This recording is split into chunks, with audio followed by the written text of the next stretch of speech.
Gibugkos sa kaminyoon ang 125 ka mga pares sa Lupon, Davao Oriental sa gihimong kasalan ng bayan nga gitunong sa Valentine's Day kagahapon Pebrero 14 nga gihimo sa Municipal Gymnasium. Ang kasalan ng bayan sa Lupon tinuig nga mass civil wedding nga sponsored sa lokal nga gobyerno, pinaagi sa local civil registrar o ginatunong sa Valentine's Day. Tumong niini nga ma-highlight ang lawom nga apresasyon sa Lupon alang sa kaminyoon isip lig-on nga pundasyon sa lig-on nga katilingban.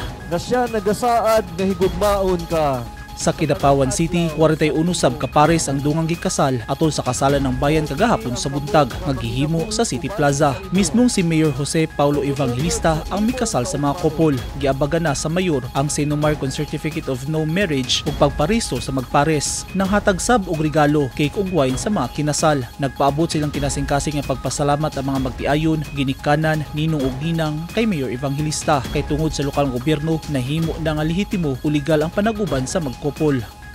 Ug sa Tacurong City, dungan sab nga gikasal ang 15 ka mga pares sa gihimong kasalan ng bayan sa Araw ng Mga Puso 2024 nyadtong Pebrero 13 nga giorganisa sa Office of the City Civil Registry nga gihimo sa City Cultural and Sports Center. Si Mayor Joseph George Lechoncito ang mikasal sa mga magpares. Ang lokal nga gobyerno sab ang miabaga sa libreng sinumar application, wedding cake, framed wedding photographs ug souvenirs. Ang kasalan ng bayan nasubay sa ika-34 ka tuig nga selebrasyon sa Civil Registration Month nga dunay tema nga CVRS, The Future of Seamless Services nga gipanguluhan sa PSA sa pakigalayon sa Local Civil Registrar. Eugene Hinutan, Newsline Philippines. Stay safe.